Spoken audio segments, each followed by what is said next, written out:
भीम साथियों, स्वागत है आप सभी का मेरे शिल्पी अम्बेडकर चैनल में। दोस्तों आज के एपिसोड ये 23वां एपिसोड है जो कि भीमा एपिसोड का है।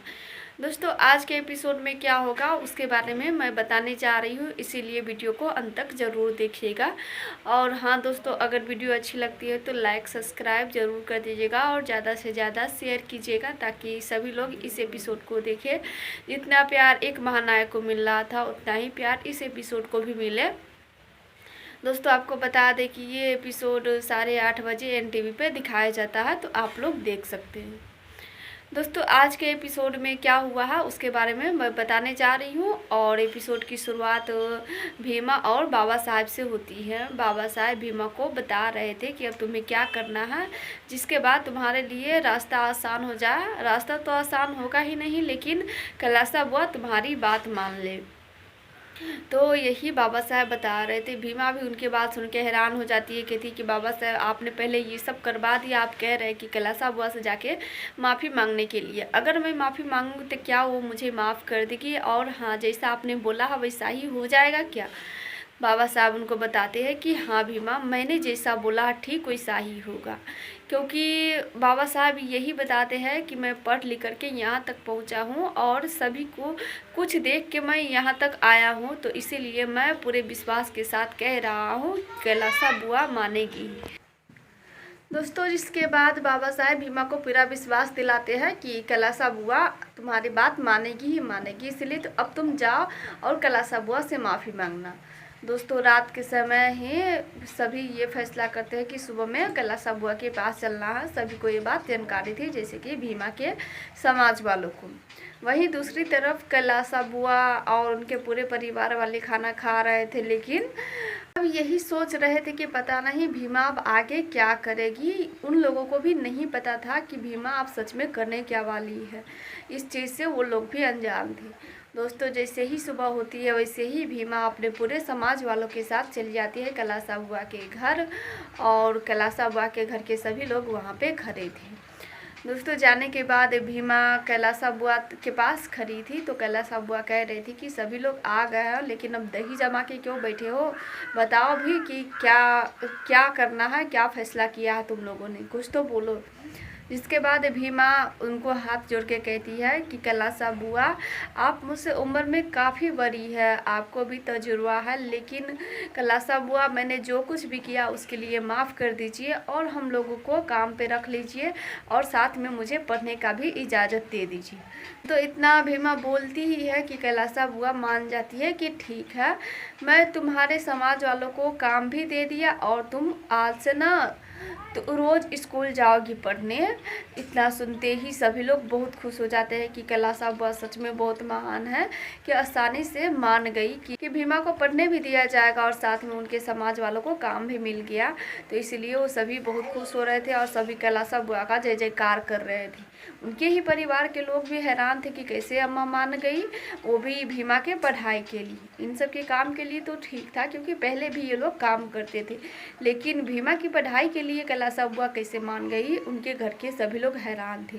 लेकिन दोस्तों उनका जो छोटा बेटा बिशंबर थे वो बहुत खुश होते हैं इस फैसले से कि भीमा को पढ़ने दिया जा रहा है, साथ में वो उनके समाज वालों को काम भी दिया जा रहा है।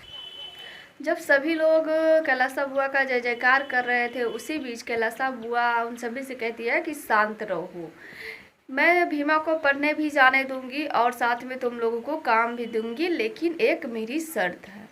शर्त की बात सुनते ही सभी लोग हैरान हो जाते हैं और साथ में कैलासा बुआ ये भी करती है कि क्या शर्त है वो मैं कल बताऊंगी, तो इसीलिए तुम लोग इंतज़ार करना।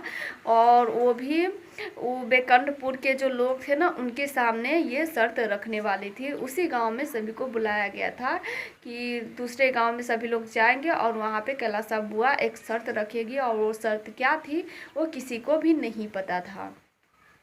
यह सुनने के बाद बिशंबर भी अपने अम्मा से पूछ रहे थे कि अम्मा जब आप भीमा की पढ़ाई के लिए भी मान गए हैं, उनके समाज वालों को काम देने के लिए भी मान गए थे, फिर ये बीच में शर्त क्यों? तो कैलासा बुआ उनकी बात सुनने के बाद कहती है कि तुम तो बहुत पढ़े लिखे हो, तुम्हें समझ में आता है तो इन लोगों को भी बता देना कि मैं क्या शर्त रखने वाली हूँ और ऐसा क्यों किया। जिसके बाद कैलासा बुआ घर के अंदर चली जाती है। उसके बाद उनके जितने भी परिवार वाले थे सभी घर के अंदर चले जाते हैं। उनके जाने के बाद भीमा अपने सभी समाज वालों से कह देती कि चलिए हम सब घर चलते हैं, क्योंकि हो गया फैसला कि हम कल से स्कूल भी पढ़ने जाएंगे और आप लोगों को काम भी मिलेगा। जिसके बाद उनके बाबा उनको समझा रहे थे कि भीमा अभी फैसला नहीं हुआ, अभी शर्त बाकी है और वो क्या शर्त होगी वो किसी को भी पता नहीं है। जिसके बाद भीमा कहती है कि अगर मुझे पढ़ने दिया जाएगा और आप सबको काम मिल जाएगा तो कितनी से कितनी भी बड़ी शर्त क्यों न हो, मैं मानने के लिए तैयार हूँ, इसीलिए आप लोग चिंता नहीं कीजिए, चलिए घर चलते हैं। उस समय वो सभी लोग घर चले जाते हैं। घर जाने के बाद सभी अपने अपने घर में चले जाते हैं। फिर रात हो जाती है। कलिका सिंह और उनके परिवार वाले सभी कलासा बुआ से पूछ रहे थे कि आपने ऐसा क्यों किया, तो किसी के पास भी इस सवाल का जवाब नहीं था और साथ में कलासा बुआ उन सभी को जवाब भी नहीं देना चाहती थी। वो सीधा कहती है कि मैं कल दूसरे गाँव में जाके सभी को बताऊँगी कि वो शर्त क्या है, इसीलिए तुम लोग जाओ अपने अपने कमरे में सो जाओ। जिसके बाद सभी लोग चले जाते हैं। वहाँ पे बिशंबर खड़ा थे तो उनको कैलासा हुआ कह रही थी कि बिशंबर तुम भी जाओ। जिसके बाद बिशंबर अपनी अम्मा को गले लगा के रोने लगता है और साथ में उनको वो बात बताता है कि उन्होंने ऐसा क्यों किया, क्योंकि बिशंबर उनको अच्छे तरीके से जानता था कैलासा बुआ को।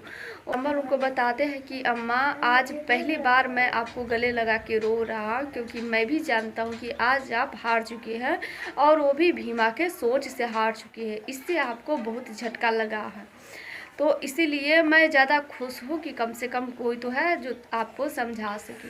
दोस्तों, जिसके बाद कैलासा बुआ ना बिशंबर को कस के थप्पड़ लगा देती है और कहती है कि जब बेटा अपनी ही माँ की हार पे हंसने लगे ना तो ये चीज़ सही नहीं होती है, ये क्रोध और क्रांतिकारी और पैदा कर देती है। जिसके बाद कैलासा बुआ कह रही थी कि तुम चलो कल दूसरे गांव में, भीमा के साथ तो मुझे शर्त रखनी ही है, साथ में तुमसे भी कुछ करवाना है, इसीलिए तैयार रहना। उस समय वो सभी चले जाते हैं अपने अपने घर में सोने। और यहीं दूसरी तरफ भीमा जो अपने खिलौने के साथ खेल रही थी, वो सारा खिलौने को ना एक जगह पे इकट्ठा करके रख रही थी। उनकी अम्मा आके पूछती है कि भीमा तुम ये क्या कर रही हो, तो भीमा बताती है माई डीएम साहिबा बनने के लिए ना बहुत पढ़ना पड़ता, बहुत मेहनत करना पड़ता है, तब जाके डीएम साहिबा बनती है। से यही कहा कि अगर तुम्हें डीएम बनना है तो बहुत ज़्यादा मेहनत करनी होगी। तो माई जब मैं पढ़ने लगूंगी तो मुझे फिर इस खिलौने के साथ खेलने का मौका ही नहीं मिलेगा, इसीलिए मैं सारे खिलौनों को संभाल के रख देती हूँ ताकि मैं बाद में याद कर सकूँ कि मैं बचपन में इसी खिलौने के साथ खेलती थी। सुनने के बाद उनकी अम्मा आई थी जो बाहर आ जाती है। बाहर आने के बाद वो बहुत खुश होती है क्योंकि बेटी इतनी कम उम्र में इतना कुछ सोच लेती है। दोस्तों, उसी समय उनकी जो बड़ी जेठानी थी उनका बाल पकड़ के खींचते हुए घर के अंदर ले जाती है और ले जाने के बाद उनको बता रही थी कि इस घर में एक ही आलू है और सभी को खाना खिलाना है, तो तुम ही सोचो कि कैसे हम इस आलू में सबको खाना खिलाएं। और जो दशा ये 1-2 दिन में हुई है ना, उस हिसाब से लग नहीं रहा कि किसी के पास भी खाना होगा, तो तुम्हें कैसे खिलाना हो तुम समझो। और वो उनको समझाती भी है कि सपने से बाहर निकलो। दोस्तों, इसके आगे क्या होगा ये मैं अगले एपिसोड में बताऊँगी, क्योंकि आज का एपिसोड यहीं पर समाप्त हो जाती है। फिर मिलेंगे दोस्तों अगले एपिसोड में, तब तक के लिए जय भीम।